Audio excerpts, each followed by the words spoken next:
A Hidden Life. By George MacDonald. Proudly the youth, by manhood sudden crowned, went walking by his horses to the plough, for the first time that morn. No soldier gay feels at his side the throb of the gold hilt, knowing the blue blade hides within its sheath, as lightning in the cloud, with more delight, when first he belts it on, than he that day heard still the clank of the plough-chains against the horses' harnessed sides, as to the field they went to make it fruitful. O'er the hill the sun looked down, baptizing him for toil. A farmer's son he was, and grandson too. Yea, his great-grandsire had possessed these fields.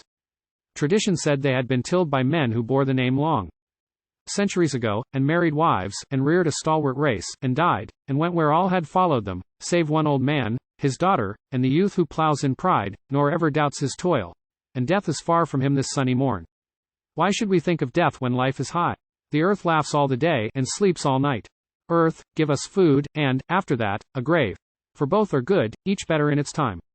The youth knew little, but he read old tales of Scotland's warriors, till his blood ran swift as charging knights upon their death career. And then he chanted old tunes, till the blood was charmed back into its fountain well, and tears arose instead. And Robert's songs, which ever flow in noises like his name, rose from him in the fields beside the kine, and met the skylark's rain from out the clouds. As yet he sang only as sing the birds, from gladness simply, or, he knew not why. The earth was fair, he knew not it was fair, and he so glad, he knew not he was glad. He walked as in a twilight of the sense, which this one day shall turn to tender light. For, ere the sun had cleared the feathery tops of the fir thicket on the eastward hill, his horses leaned and labored. His great hands held both the reins and plough stilts. He was proud. Proud with a ploughman's pride. Nobler, maybe, than statesman's, aye, or poet's pride sometimes, for little praise would come that he ploughed well, and yet he did it well. Proud of his work, and not of what would follow. With sure eye, he saw the horses keep the arrow track. He saw the swift share cut the measured sod. He saw the furrow folding to the right, ready with nimble foot to aid at need. And there the slain sod lay, patient for grain, turning its secrets upward to the sun, and hiding in a grave green sun-born grass, and daisies clipped in carmine. All must die, that others live, and they arise again. Then when the sun had clomb to his decline, and seemed to rest, before his slow descent, upon the keystone of his airy bridge, they rested likewise, half-tired man and horse, and homeward went for food and courage new, whereby refreshed, they turned again to toil, and lived in labor all the afternoon. Till, in the gloaming, once again the plough lay like a stranded bark upon the lee, and home with hanging neck the horses went, walking beside their master, forced by will. Then through the deepening shades of vision came. It was a lady mounted on a horse, a slender girl upon a mighty steed, that bore her with the pride horses must feel when they submit to women. Home she went, alone, or else the groom lagged far behind. But, as she passed, some faithless belt gave way. The saddle slipped, the horse stopped, and the girl stood on her feet, still holding fast the reins. 3 paces bore him bounding to her side. Her radiant beauty almost fixed him there. But with main force, as one that gripes with fear, he threw the fascination off, and saw the work before him. Soon his hand and knife replaced the saddle firmer than before upon the gentle horse, and then he turned to mount the maiden. But bewilderment a moment lasted, for he knew not how, with stirrup hand and steady arm, to thrown, elastic, on her steed, the ascending maid. A moment only. For while yet she thanked, nor yet had time to teach her further will, around her waist he put his brawny hands, that almost zoned her round, and like a child lifting her high, he set her on the horse. Whence like a risen moon she smiled on him, nor turned away, although a radiant blush shone in her cheek, and shadowed in her eyes.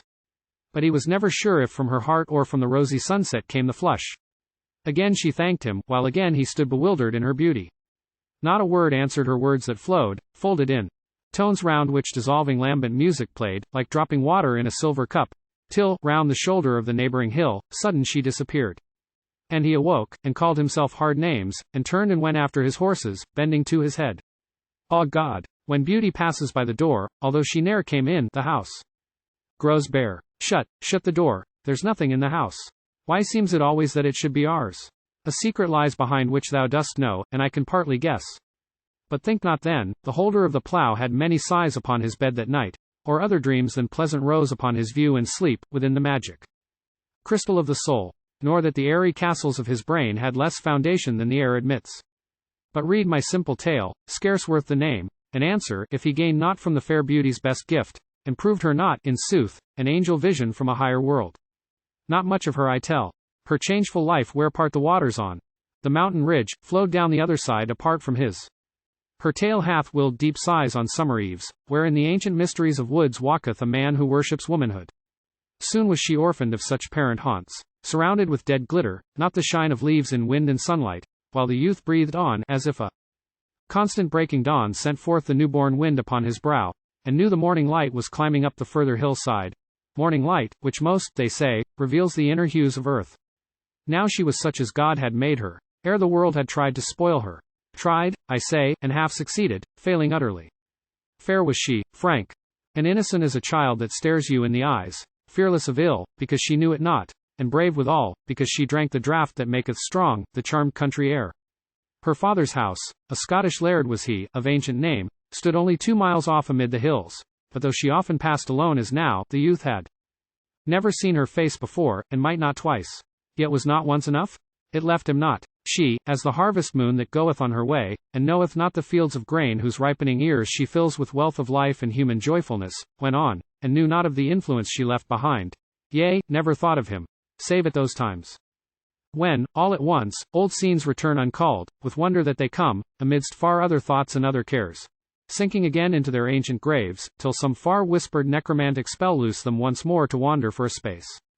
Again I say, no fond romance of love, no argument of possibilities, if he were someone, and she claimed his aid, turned his clear brain into a nest of dreams. As soon he had sat down and twisted cords to snare, and carry home for daylight use, some woman angel, wandering half seen on moonlight wings, o'er withered autumn fields. But when he rose next morn, and went abroad, the exultation of his new-found rank already settling into dignity, he found the earth was beautiful. The sky, which shone with expectation of the sun, somehow, he knew not how, was like her face. He grieved almost to plough the daisies down, something they shared in common with that smile wherewith she crowned his manhood, and they fell bent in the furrow, sometimes, with their heads just out imploringly. A hedgehog ran with tangled mesh of bristling spikes, and face helplessly innocent, across the field. He let it run, and blessed it as it ran. At noon returning, something drew his feet into the barn. Entering, he gazed and stood. Through the rent roof alighting, one sunbeam, blazing upon the straw one golden spot, dulled all the yellow heap, and sank far down, like flame inverted, through the loose piled mound, crossing the splendor with the shadow straws, in lines innumerable. 'Twas so bright, the eye was cheated with a spectral smoke that rose as from a fire. He never knew, before, how beautiful the sunlight was, though he had seen it in the grassy fields, and on the river, and the ripening corn, 1,000 times. He threw him on the heap, and gazing down into the glory gulf, dreamed as a boy half sleeping by the fire, and dreaming rose, and got his horses out. God, and not woman, is the heart of all. But she, as priestess of the visible earth, holding the key, herself most beautiful, had come to him, and flung the portals wide. He entered in. Each beauty was a glass that gleamed the woman back upon his view. Already in these hours his growing soul put forth the white tip of a floral bud, ere long to be a crown-like, shadowy flower. For, by his songs, and joy in ancient tales, he showed the seed lay hidden in his heart, a safe sure treasure, hidden even from him, and, notwithstanding mellowing all his spring, until, like sunshine with its genial power, came the fair maiden's face, the seed awoke.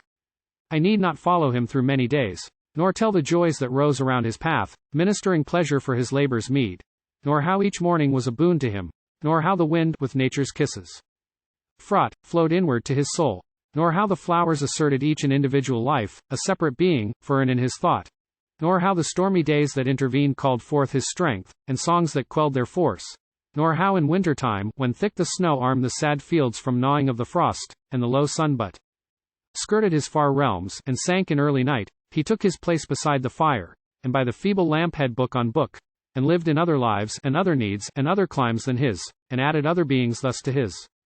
But I must tell that love of knowledge grew within him to a passion and a power, till, through the night, all dark, except the moon shone frosty o'er the lea, or the white snow gave back all motes of light that else had sunk into the thirsty earth, he bent his way over the moors to where the little town lay gathered in the hollow. There the man who taught the children all the shortened day, taught other scholars in the long forenight, and youths who in the shop, or in the barn, or at the loom, had done their needful work, came to his schoolroom in the murky night, and found the fire aglow, the candles lit, and the good master waiting for his men. Here mathematics willed him to their heights, and strange consent of lines to form and law made Euclid like a great romance of truth. The master saw with wonder how the youth all eagerly devoured the offered food, and straightway longed to lead him, with that hope of sympathy which urges him that knows to multiply great knowledge by its gift, that so two souls ere long may see one truth, and, turning, see each other's faces shine. So he proposed the classics, and the youth caught at the offer, and for many a night, when others lay and lost themselves in sleep, he groped his way with lexicon and rule, through ancient deeds embalmed in Latin old, or poet woods alive with gracious forms, wherein his knowledge of the English tongue, through reading many books, much aided him, for the soul's language is the same in all. At length his progress, through the Master's word, proud of his pupil, reached the Father's ears. Great joy arose within him, and he vowed, if caring, sparing would accomplish it, he should to college, and should have his fill of that same learning. So to school he went, instead of to the plough, and ere a year, he wore the scarlet gown with the close sleeves. Awkward at first, but with a dignity that soon found fit embodiment in speech and gesture and address, he made his way, not seeking it, to the respect of youths, in whom respect is of the rarer gifts. Likewise by the consent of accidents, more than his worth, society, so called, in that great northern city, to its rooms invited him. He entered, dazzled first, not only by the brilliance of the show, in lights and mirrors, gems, and crowded eyes, but by the surface lights of many minds cut like rose diamonds into many planes, which, catching up the wandering rays of fact, reflected, colored, tossed them here and there, in varied brilliance, as if quite new-born from out the center, not from off the face. Dazzled at first, I say, he soon began to see how little thought could sparkle well, and turn him, even in the midst of talk, back to the silence of his homely toils. Around him still and ever hung an air born of the fields, and plough, and cart, and scythe, a kind of clumsy grace in which gay girls saw but the clumsiness, while those with light, instead of glitter, in their quiet eyes, saw the grace too. Yea, sometimes, when he talked, saw the grace only, and began at last, as he sought none, to seek him in the crowd, after a maiden fashion, that they might hear him dress thoughts, not pay poor compliments. Yet seldom thus was he seduced from toil, or if one eve his windows showed no light, the next, they faintly gleamed in candle shine, till far into the morning. And he won honors among the first, each session's close. And if increased familiarity with open forms of ill, not to be shunned where youths of all kinds meet, endangered there a mind more willing to be pure than most, oft when the broad rich humor of a jest did, with its breezy force, make radiant way for pestilential vapors following, arose within his sudden silent mind, the maiden face that smiled and blushed on him, that lady face, insphered beyond his earth, yet visible to him as any star that shines unwavering. I cannot tell in words the tenderness that glowed across his bosom. Burned it clean in will and thought. Shall that sweet face be blown by laughter rude out of the soul where it has deigned to come, but will not stay what maidens may not hear? He almost wept for shame, that those two thoughts should ever look each other in the face, meeting in his house. Thus he made to her, for love, an offering of purity. And if the homage that he sometimes found, new to the country lad, conveyed in smiles, assents, and silent listenings when he spoke, threatened yet more his life's simplicity, an antidote of nature ever came, even nature's self. For, in the summer months, his former haunts and boyhood's circumstance received him back within old influences. And he, too noble to despise the past, too proud to be ashamed of manhood's toil, too wise to fancy that a gulf lay wide betwixt the laboring hand and thinking brain, or that a workman was no gentleman, because a workman, clothed himself again in his old garments, took the hoe or spade, or sewing sheet, or covered in the grain, smoothing with harrows what the plough had ridged. With ever fresher joy he hailed the fields, returning still with larger powers of sight. Each time he knew them better than before, and yet their sweetest aspect was the old. His labor kept him true to life and fact, casting out worldly judgments, false desires, and vain distinctions. Ever, at his toil, new thoughts arose, which, when still night awoke, he ever sought, like stars, with instruments, by science, or by wise philosophy, bridging the gulf between them and the known, and thus preparing for the coming months, when in the time of snow, old Scotland's sons reap wisdom in the silence of the year. His sire was proud of him, and, most of all, because his learning did not make him proud. A wise man builds not much upon his lore. The neighbors asked what he would make his son. I'll make a man of him, the old man said, and for the rest, just what he likes himself. But as he is my only son, I think he'll keep the old farm joined to the old name, and I shall go to the churchyard content, leaving my name amongst my fellow men, as safe, thank God, as if I bore it still. But sons are older than their sires full oft in the new world that cometh after this. So 4 years long his life went to and fro betwixt the scarlet gown and rough blue coat, the garret study and the wide-floored barn, the wintry city and the sunny fields. In each his quiet mind was well content, because he was himself, where'er he was. Not in one channel flowed his seeking thoughts, to no profession did he ardent turn. He knew his father's wish, it was his own. Why should a man, he said, when knowledge grows, leave therefore the old patriarchal life, and seek distinction in the noise of men? And yet he turned his face on every side, went with the doctors to the lecture room, and saw the inner form of man laid bare. Went with the chemists, where the skillful hand, revering laws higher than nature's self, makes nature do again, before our eyes, and in a moment, what, in many years, and in the veil of vastness and lone deeps, she laboureth at alway, then best content when man inquires into her secret ways. Yea, turned his asking eye on every source whence knowledge floweth for the hearts of men, kneeling at some, and drinking freely there. And at the end, when he had gained the right to sit with covered head before the rank of black-gowned senators, and all these men were ready at a word to speed him on, proud of their pupil, towards any goal where he might fix his eye, he took his books, what little of his gown and cap remained, and, leaving with a sigh the ancient walls, with the old stony crown, unchanging, grey, amidst the blandishments of airy spring, he sought for life the lone ancestral farm. With simple gladness met him on the road his grey-haired father, elder brother now. Few words were spoken, little welcome said, but much was understood on either side.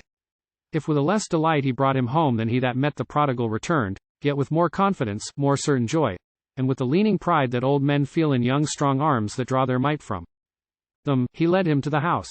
His sister there, whose kisses were not many, but whose eyes were full of watchfulness and hovering love, set him beside the fire in the old place, and heaped the table with best country fare. And when the night grew deep, the father rose, and led his son, who wondered why they went, and in the darkness made a tortuous path through the cornricks, to an old loft, above the stable where his horses rested still. Entering, he saw some plan-pursuing hand had been at work. The father, leading on across the floor, heaped up with waiting grain, opened a door. An unexpected light flashed on them from a cheerful lamp and fire, that burned alone, as in a fairy tale. And lo, a little room, white-curtained bed, an old armchair, bookshelves, and writing desk, and some old prints of deep Virgilian woods, and one a country churchyard, on the walls. The young man stood and spoke not. The old love-seeking and finding incarnation new, drew from his heart, as from the earth the sun, warm tears. The good, the fatherly old man, honoring in his son the simple needs which his own bounty had begot in him, thus gave him loneliness for silent thought, a simple refuge he could call his own. He grasped his hand and shook it, said good night, and left him glad with love. Faintly beneath, the horses stamped and drew the lengthening chain. 3 sliding years, with gently blending change, went round, mid-work of hands, and brain, and heart. He labored as before. Though when he would, with privilege, he took from hours of toil, when nothing pressed, and read within his room, or wandered through the moorland to the hills. There stood upon the apex of the world, with a great altar stone of rock beneath, and looked into the wide abyss of blue that roofed him round, and then, with steady foot, descended to the world, and worthy cares. And on the Sunday, father, daughter, son walked to the country church across the fields. It was a little church, and plain, almost to ugliness, yet lacking not a charm to him who sat there when a little boy. And the low mounds, with long grass waving on, were quite as solemn as great marble tombs. And on the sunny afternoons, across this well-sown field of death, when forth they came with the last psalm still lingering in their hearts, he looked, and wondered where the heap would rise that rested on the arch of his dead breast. But in the gloom and rain he turned aside, and let the drops soak through the sinking clay. What mattered it to him? And as they walked together home, the father loved to hear the new streams pouring from his son's clear well. The old man clung not only to the old, nor bowed the young man only to the new. Yet as they walked, full often he would say, he liked not much what he had heard that morn. He said, these men believed the past alone, honored those Jewish times as they were Jews, and had no ears for this poor needy hour, that up and down the centuries doth go, like beggar boy that wanders through the streets, with hand held out to any passer-by, and yet God made it, and its many cries. He used to say, I take the work that comes all ready to my hand. The lever set, I grasp and heave with all. Or rather, I love where I live, and yield me to the will that made the needs about me. It may be I find them nearer to my need of work than any other choice. I would not choose to lack a relish for the thing that God thinks worth. Among my own I will be good, a helper to all those that look to me. This farm is God's, as much as yonder town. These men and maidens, kine and horses, his, and need his laws of truth made rules of fact, or else the earth is not redeemed from ill. He spoke not often, but he ruled and did. No ill was suffered there by man or beast that he could help, no creature fled from him. And when he slew, 'twas with a sudden death, like God's benignant lightning. For he knew that God doth make the beasts, and loves them well, and they are sacred. Sprung from God as we, they are our brethren in a lower kind, and in their face he saw the human look. They said, men look like different animals, but the animals are like two. Men, some one, and some another.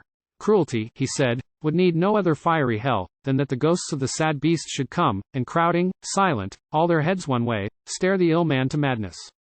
By degrees, they knew not how, men trusted in him. When he spoke, his word had all the force of deeds that lay unsaid within him. To be good is more than holy words or definite acts, embodying itself unconsciously in simple forms of human helpfulness, an understanding of the need that prays. And when he read the weary tales of crime, and wretchedness, and white-faced children, sad with hunger, and neglect, and cruel words, he would walk sadly for an afternoon, with head down bent, and pondering footsteps slow, and to himself conclude, the best I can for the great world, is, just the best I can for this my world. The influence will go in widening circles to the darksome lanes in London's self. When a philanthropist said pompously, with your great gifts you ought to work for the great world. Not spend yourself on common labors like a common man. He answered him, the world is in God's hands. This part he gives to me, for which my past, built up on loves inherited, hath made me fittest.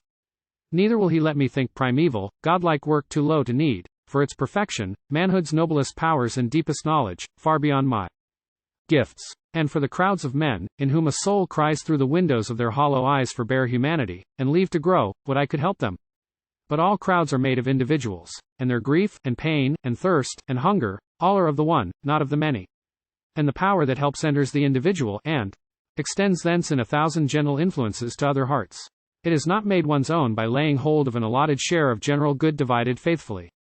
Now here I labor whole upon the place where they have known me from my childhood up. I know the individual man, and he knows me. If there is power in me to help, it goeth forth beyond the present wool, clothing itself in very common deeds of any humble day's necessity. I would not always consciously do good, not always feel a helper of the men, who make me full return for my poor deeds, which I must do for my own highest sake, if I forgot my brethren for themselves. By human trust, and confidence of eyes that look me in the face, and hands that do my work at will, 'tis more than I deserve. But in the city, with a few lame words, and a few scanty handfuls of weak coin, misunderstood, or, at the best, unknown, I should toil on, and seldom reach the mail. And if I leave the thing that lieth next, to go and do the thing that is afar, I take the very strength out of my deed, seeking the needy not for pure need sake. Thus he, the world-wise schemer for the good held his poor peace, and left him to his way. What of the vision now? The vision fair sent forth to meet him, when at eve he went home from his first day's ploughing. Oft she passed slowly on horseback, in all kinds of dreams, for much he dreamed, and loved his dreaming well, nor woke he from such dreams with vain regret. But, saying, I have seen that face once more, he smiled with his eyes, and rose to work. Nor did he turn aside from other maids, but loved the woman faces and dear eyes, and sometimes thought, one day I wed a maid, and make her mine, but never came the maid, or never came the hour, that he might say, I wed this maid. And ever when he read a tale of lofty aim, or when the page of history spoke of woman very fair, or wondrous good, her face arose, and stayed, the face forever of that storied page. Meantime how fared the lady? She had wed one of those common men, who serve as ore for the gold grains to lie in. Virgin gold lay hidden there, no richer was the dross. She went to gay assemblies, not content, for she had found no hearts that, struck with hers, sounded one chord. She went, and danced, or sat and listlessly conversed, or, if at home, read the new novel, wishing all the time for something better, though she knew not what, or how to search for it. What had she felt, if, through the rhythmic motion of light forms, a vision had arisen? As when, of old, the minstrel's art laid bare the seer's eye, and showed him plenteous waters in the waste? If she had seen her ploughman lover go with his great stride across some lonely field, beneath the dark blue vault, ablaze with stars, and lift his full eyes to earth's radiant roof in gladness that the roof was yet a floor for other feet to tread, for his, one day? Or the emerging vision might reveal him, in his room, with space-compelling mind, pursue, upon his slate, some planet's course, or read, and justify the poet's wrath, or wise man's slow conclusion, or, in dreams, all gently bless her. With a trembling voice for that old smile, that withered nevermore, that woke him, smiled him into what he is, or, kneeling, cried to God for better still. Would those dark eyes have beamed with darker light? Would that fair soul, all tired of emptiness, have risen from the couch of its unrest, and looked to heaven again believed in God's realities of life and fact? Would not her soul have sung unto itself, in secret joy too good for that vain throng? I have a friend, a ploughman, who is wise, and knoweth God, and goodness, and fair faith, who needeth not the outward shows of things, but worships the unconquerable truth. And this man loveth me. I will be proud and humble. Would he love me if he knew? In the third year, a heavy harvest fell, full-filled, beneath the reaping hook and scythe. The men and maidens in the scorching heat held on their toil, lightened by song and jest, resting at midday, and from brimming bowl, drinking brown ale, and white abundant milk, until the last ear fell, and stubble stood where waved the forests of the murmuring corn, and o'er the land rose piled the tent-like shocks, as of an army resting in array of tent by tent, rank following on rank, waiting until the moon should have her will of ripening on the ears. And all went well. The grain was fully ripe. The harvest carts went forth broad platformed for the towering load, with frequent passage twixt homeyard and field. And half the oats already hid their tops, of countless spray-hung grains, their tops, by winds swayed oft, and ringing, rustling contact sweet, made heavy oft by slow combining dews, or beaten earthward by the pelting rains, rising again in breezes to the sun, and bearing all things till the perfect time had hid, I say, this growth of sun and air within the darkness of the towering stack, when in the north low billowy clouds appeared, blue-based, white-topped, at close of afternoon, and in the west, dark masses, plashed with blue, with outline vague of misty steep and dell, clomb o'er the hilltops. There was thunder there. The air was sultry, but the upper sky was clear and radiant. Downward went the sun, down low, behind the low and sullen clouds that walled the west, and down below the hills that lay beneath them hid. Uprose the moon, and looked for silence in her moony fields, but there she found it not. The staggering cart, like an o'erladen beast, crawled homeward still, returning light and low. The laugh broke yet, that lightning of the soul, from cloudless skies, though not so frequent, now that labor passed its natural hour. Yet on the labor went, straining to beat the welkin climbing toil of the huge rain clouds, heavy with their floods. Sleep, like enchantress old, soon sided with the crawling clouds, and flung benumbing spells on man and horse. The youth that guided home the ponderous load of sheaves, higher than wont, daring the slumberous lightning, with a start awoke, by falling full against the wheel, that circled slow after the sleepy horse. Yet none would yield to soft suggesting sleep, or leave the last few shocks, for the wild rain would catch thereby the skirts of harvest home, and hold her lingering halfway in the storm. The scholar labored with his men all night. Not that he favored quite this headlong race with nature. He would rather say, the night is sent for sleep, we ought to sleep in it, and leave the clouds to God. Not every storm that climbeth heavenward overwhelms the earth, and if God wills, 'tis better as he wills. What he takes from us never can be lost. But the old farmer ordered, and the son went manful to the work, and held his peace. The last cart homeward went, oppressed with sheaves, just as a moist dawn blotted pale the east, and the first drops fell, overfed with mist, o'ergrown and helpless. Darker grew the morn. Up straining racks of clouds, tumultuous borne upon the turmoil of opposing winds, met in the zenith.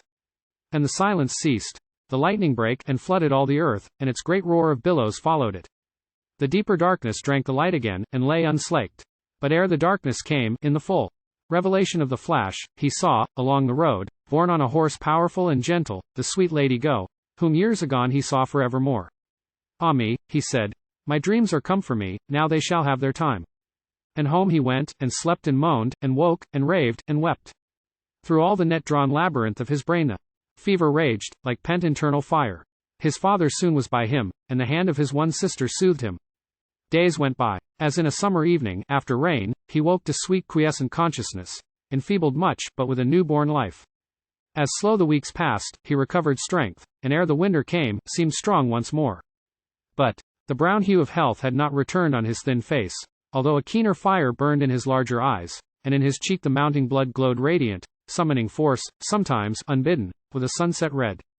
Before its time, a biting frost set in, and gnawed with fangs of cold his shrinking life, and the disease so common to the north was born of outer cold and inner heat. One morn his sister, entering, saw he slept, but in his hand he held a handkerchief spotted with crimson. White with terror, she stood motionless and staring. Startled next by her own pallor, when she raised her eyes, seen in the glass, she moved at last. He woke, and seeing her dismay, said with a smile, blood red was evermore my favorite hue, and see, I have it in me, that is all. She shuddered, and he tried to jest no more, and from that hour looked death full in the face. When first he saw the red blood outward leap, as if it sought again the fountain heart, whence it had flowed to fill the golden bowl. No terror, but a wild excitement seized his spirit. Now the pondered mystery of the unseen would fling its portals wide, and he would enter, one of the awful dead, whom men conceive as ghosts that fleet and pine, bereft of weight, and half their valued lives, but who, he knew, must live in tenser life, having, through matter, all illumed with sense, flaming, like Horeb's bush, with present soul, and by the contact with 1,000 souls, each in the present glory of a shape, sucked so much honey from the flower o' the world, and kept the gain, and cast the means aside, and now all eye, all ear, all sense, perhaps, transformed, transfigured, yet the same life power that molded first the visible to its use. So, like a child he was, that waits the show, while yet the panting lights restrained burn at half height, and the theatre is full. But as the days went on, they brought sad hours, when he would sit, his hands upon his knees, drooping, and longing for the wine of life.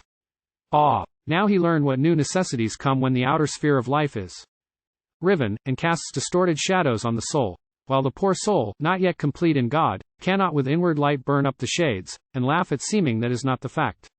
For God, who speaks to man on every side, sending his voices from the outer world, glorious in stars, and winds, and flowers, and waves, and from the inner world of things unseen, in hopes and thoughts and deep assurances, not seldom ceases outward speech awhile, that the inner, isled and calm, may clearer sound.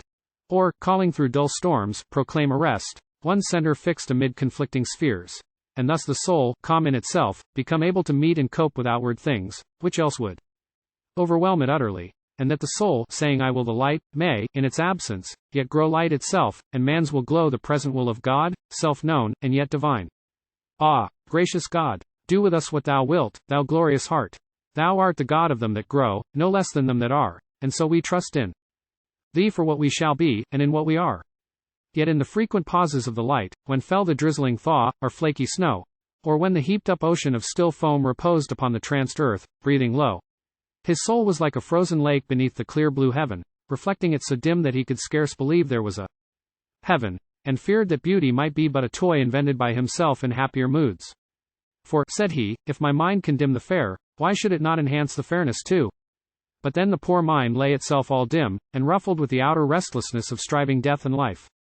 And a tired man may drop his eyelids on the visible world, to whom no dreams, when fancy fleeth free, will bring the sunny excellence of day, nor will his utmost force increase his sight. 'Tis easy to destroy, not so to make. No keen invention lays the strata deep of ancient histories, or sweeps the sea with purple shadows and blue breezes tracks, or rosy memories of the down-gone sun. And if God means no beauty in these shows, but drops them, helpless shadows, from his Son, me, my heart, thou needest another God. Lack and doubt and fear can only come because of plenty, confidence, and love. Without the mountain there were no abyss. Our spirits, inward cast upon themselves, because the delicate ether, which doth make the mediator with the outer world, is troubled and confused with stormy pain, not glad, because confined to shuttered rooms, which let the sound of slanting rain be heard, but show no sparkling sunlight on the drops, or ancient rainbow dawning in the west.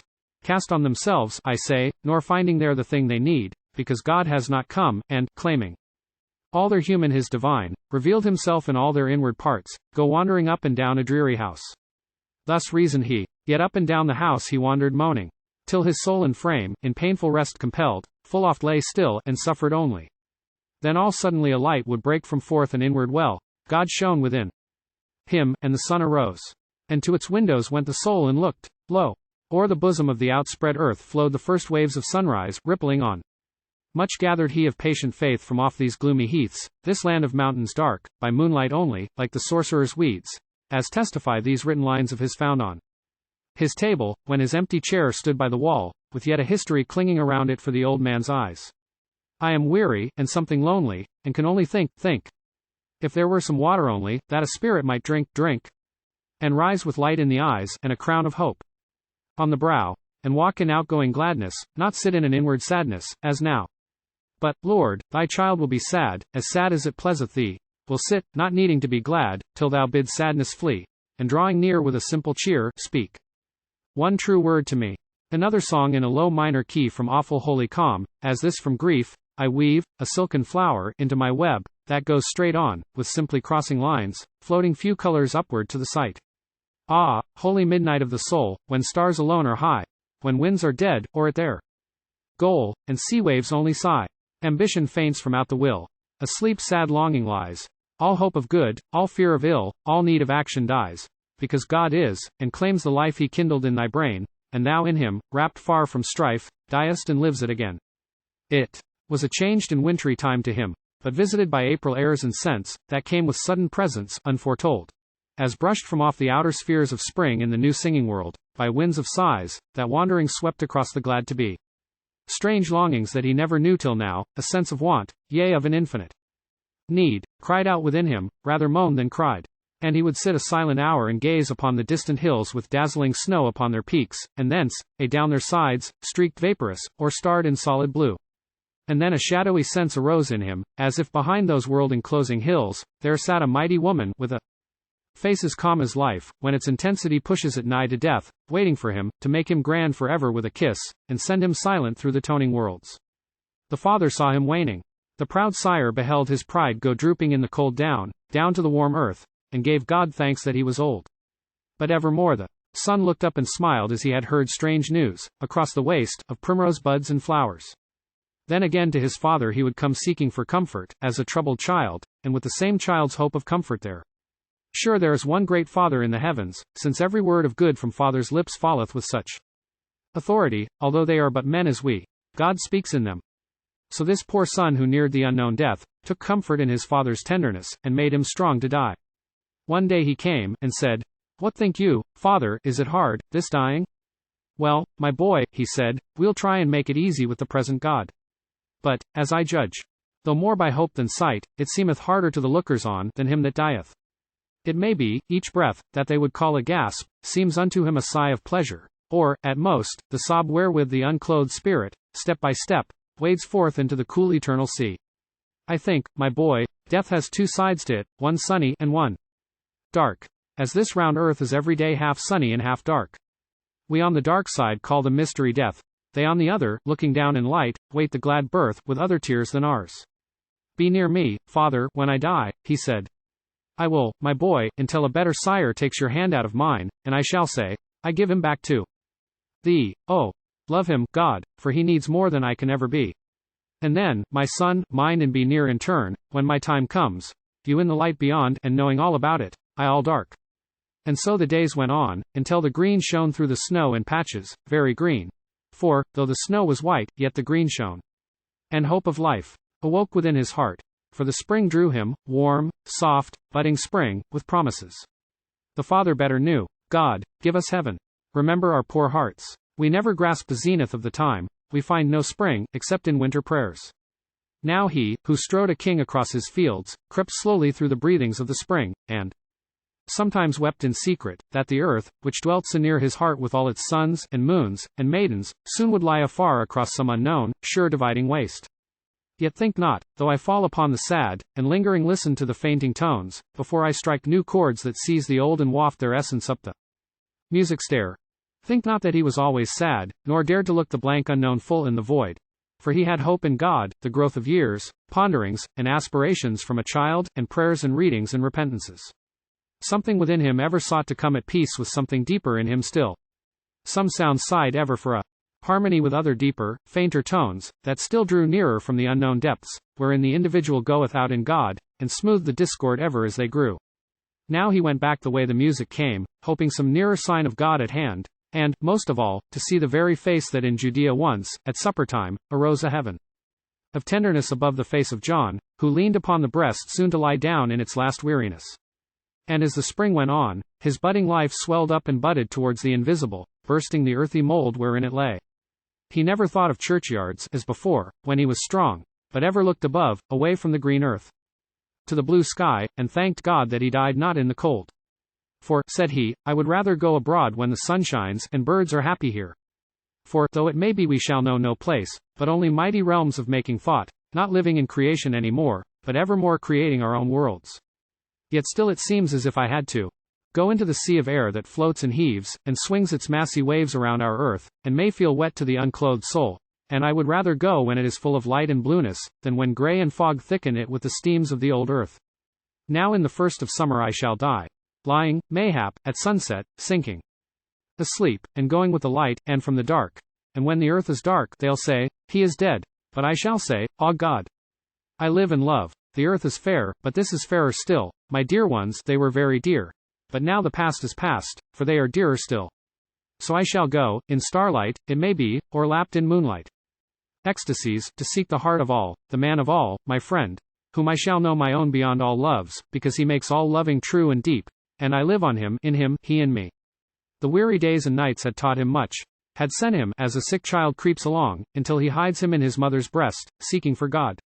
For all he knew before seemed as he knew it not. He needed now to feel God's arms around him, hold him close, close to his heart, ere he could rest an hour. And God was very good to him, he said. Ah God, we need the winter as the spring, and thy poor children, knowing thy great heart, and that thou bearest thy large share of grief, because thou lovest goodness more than joy in them thou lovest, so dost let them grieve, will cease to vex thee with their peevish cries, will look and smile, though they be sorrowful, and not the less pray for thy help, when pain is overstrong, coming to thee for rest. One day we praise thee for, without, the pain. One night, as oft, he lay and could not sleep. His soul was like an empty darkened room, through which strange pictures pass from the outer world, while regnant will lay passive and looked on. But the eye tube through which the shadows came was turned towards the past. One after one arose old scenes, old sorrows, old delights. Ah God, how sad are all things that grow old. Even the rose leaves have a mournful scent, and old brown letters are more sad than graves. Old kisses lie about the founts of tears, like autumn leaves around the winter wells, and yet they cannot die. A smile once smiled is to eternity a smile, no less, and that which smiles and kisses, liveth still, and thou canst do great wonders, wonderful. At length, as ever in such vision hours, came the bright maiden, riding the great horse. And then at once the will sprang up awake, and, like a necromantic sage, forbade what came unbidden to depart at will. So on that form he rested his sad thoughts, till he began to wonder what her lot, how she had fared in spinning history into a psyche cradle, where did I, and then emerge? What butterfly, pure white, with silver dust of feathers on its wings? Or that dull red, seared with its ebon spots? And then he thought, I know some women fail, and cease to be so very beautiful. And I have heard men rave of certain eyes, in which I could not rest a moment's space. Straightway the fount of possibilities began to gurgle. Under, in his soul. Anon the lava stream burst forth amain, and glowed, and scorched, and blasted as it flowed. For purest souls sometimes have direst fears, in ghost hours when the shadow of the earth is cast on half her children, from the sun who is afar and busy with the rest. If my high lady be but only such as some men say of women, very pure when dressed in white, and shining in men's eyes, and with the wavings of great unborn wings around them in the ether of the souls, felt at the root where senses meet in one like dim remembered airs and rhymes and hues, but when alone, at best a common thing, with earthward thoughts, and feet that are of earth. Ah no, it cannot be. She is of God. But then, fair things may perish. Higher life gives deeper death. Fair gifts make fouler faults. Women themselves, I dare not think the rest. And then they say that in her London world, they have other laws and judgments than in ours. And so the thoughts walked up and down his soul, and found at last a spot wherein to rest, building a resolution for the day. But next day, and the next, he was too worn with the unrest of this chaotic night. As if a man had sprung to life before the Spirit of God moved on the water's face, and made his dwelling ready, who in pain, himself untuned, groaned for a harmony, for order and for law around his life. Too tired he was to do as he had planned. But on the next, a genial south-born wind waved the blue air beneath the golden sun, bringing glad news of summer from the south. Into his little room the bright rays shone, and, darting through the busy blazing fire, turning it ghostly pale, slew it almost. As the great sunshine of the further life quenches the glow of this, and giveth death. He had lain gazing at the wondrous strife and strange commingling of the sun and fire, like spiritual and vital energies, whereof the one doth bear the other first, and then destroys it for a better birth. And now he rose to help the failing fire, because the sunshine came not near enough to do for both. And then he clothed himself, and sat him down betwixt the sun and fire, and got him ink and paper, and began and wrote with earnest dying heart as thus. Lady, I owe thee much. Nay, do not look to find my name, for though I write it here, I date as from the churchyard, where I lie whilst thou art reading, and thou know'st me not. I dare to write, because I am crowned by death thy equal. If my boldness should offend, I, pure in my intent, hide with the ghosts, where thou wilt never meet me, until thou knowest that death, like God, doth make of one. But pardon, lady, ere I had begun, my thoughts moved towards thee with a gentle flow that bore a depth of waters. When I took my pen to write, they rushed into a gulf, precipitate and foamy. Can it be, that death who humbles all hath made me proud? Lady, thy loveliness hath walked my brain, as if I were thy heritage in sooth, bequeathed from sires beyond all stories' reach. For I have loved thee from afar, and long, joyous in having seen what lifted me, by very power to see, above myself. Thy beauty hath made beautiful my life, thy virtue made mine strong to be itself. Thy form hath put on every changing dress of name, and circumstance, and history, that so the life, dumb in the wondrous page recording woman's glory, might come forth and be the living fact to longing eyes. Thou essential womanhood to me, afar as angels are the sainted. Dead, yet near as loveliness can haunt a man, and taking any shape for every need. Years, many years, have passed since the first time, which was the last, I saw thee. What have they made or unmade in thee? I ask myself, O lovely in my memory. Art thou as lovely in thyself? Thy features then said what God made thee. Art thou such? Indeed? Forgive my boldness, lady. I am dead, and dead men may cry loud, they make no noise. I have a prayer to make thee. Hear the dead. Lady, for God's sake be as beautiful as that white form that dwelleth in my heart. Yea, better still, as that ideal pure that waketh in thee, when thou prayest God, or helpest thy poor neighbor. For myself I pray, for if I die and find that she, my woman glory, lives in common air, is not so very radiant after all, my sad face will afflict the calm-eyed ghosts, not used to see such rooted sadness there, at least in fields where I may hope to walk and find good company. Upon my knees I could implore thee, justify my faith in womanhood's white-handed nobleness, and thee, its revelation unto me. But I bethink me, lady, if thou turn thy thoughts upon thyself, for the great sake of purity and conscious whiteness self, thou wilt but half succeed. The other half is to forget the first, and all thyself, quenching thy moonlight in the blaze of day, turning thy being full unto thy God. Where shouldst thou quite forget the name of truth, yet thou wouldst be a pure, twice holy child, twice born of God, once of thy own pure will arising at the calling Father's voice. Doing the right with sweet unconsciousness. Having God in thee, a completer soul, be sure, than thou alone. Thou not the less complete in choice, and individual life, since that which saith I, doth call him sire. Lady, I die, the Father holds me up. It is not much to thee that I should die, how should it be? For thou hast never looked deep in my eyes, as I once looked in thine. But it is much that he doth hold me up. I thank thee, lady, for a gentle look thou lettest fall upon me long ago. The same sweet look be possible to thee for evermore. I bless thee with thine own, and say farewell, and go into my grave. Nay, into the blue heaven of my hopes. Then came his name in full, and then the name of the green churchyard where he hoped to lie. And then he laid him back, weary, and said, O God, I am only an attempt at life. Sleep falls again ere I am full awake. Life goeth from me in the morning hour. I have seen nothing clearly, felt no thrill of pure emotion, save in dreams, wild dreams, and, sometimes, when I looked right up to thee. I have been proud of knowledge, when the flame of truth, high truth, but flickered in my soul.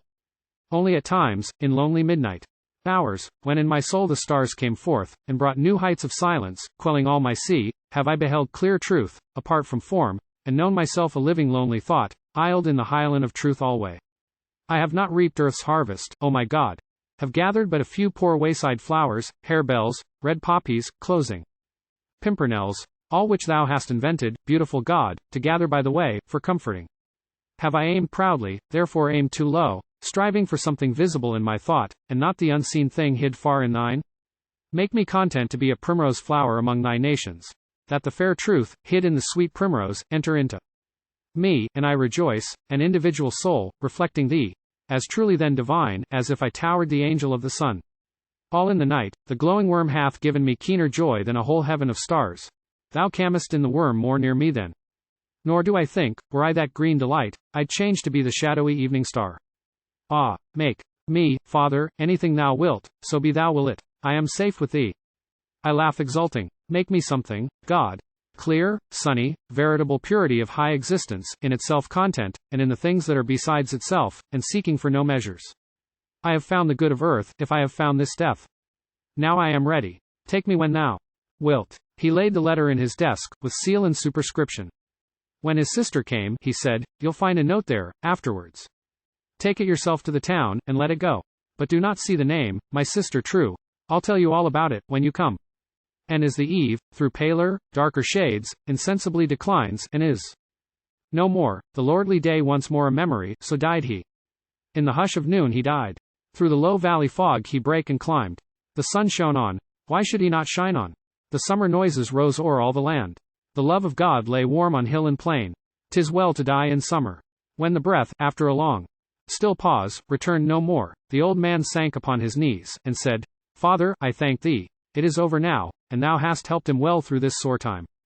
So one by one we all come back to thee, all sons and brothers, thanking thee who didst put of thy fatherhood in our poor hearts, that, having children, we might guess thy love. And at the last, find all love's one in thee. And then he rose, and comforted the maid, who in her brother lost the pride of life, weeping as all her heaven were full of rain. When that which was so like him, so unlike, lay in the churchyard, and the green turf soon would grow together, healing up the wounds of the old earth who took her share. Again, the sister went to do his last request. Then found she, with his other papers, this, a farewell song, in Lowland Scottish tongue. Greetna, father, that I'm gien. For fu, weel ye ken the gate. I, the winter, corn your sawn. I, the hairst, again ye hate. I'm gien hame to see my mither. She'll be weel auquinter this, sair we'll muse at an another, tween the auld word and new kiss. Love, I'm doubtin, will be scanty round, ye baith, when I'm awa, but the kirk has happened plenty close aside me, for UTWA. And, aboon, there's room for mony, 'twas na made for an or TWA, but it grew for a, n, ony countin' love the best ava. Here, aneth, I ca ye father. Auld names we'll nor tie nor spare. My sonship I maun gather, for the sun is king up there.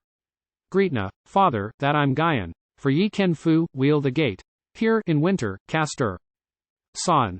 There, in hairst, again ye hate.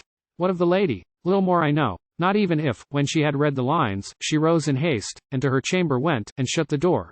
Nor if, when she came forth, a dawn of holier purpose shone across the sadness of her brow, unto herself convicted, though the great world, knowing all, might call her pure as day, yea, truth itself. Of these things I know nothing, only know that on a warm autumnal afternoon, when half-length shadows fell from mossy stones, darkening the green upon the grassy graves, while the still church, like a said prayer, arose white in the sunshine, silent as the graves, empty of souls, as is the tomb itself. A little boy, who watched a cow near by gather her milk from alms of clover fields, flung over earthen dikes, or straying out beneath the gates upon the paths, beheld all suddenly, he knew not how she came, a lady, closely veiled, alone, and still, seated upon a grave. Long time she sat and moved not, greet and sair, the boy did say, just like my myth or wan my father deed. And, zine she raise, and, pooed at something SMA, a glin and gowan, or maybe a blade o' the dead grass, and glided silent forth, over the low stone wall by 2 old steps, and round the corner, and was seen no more. The clang of hoofs and sound of carriage wheels arose and died upon the listener's ear.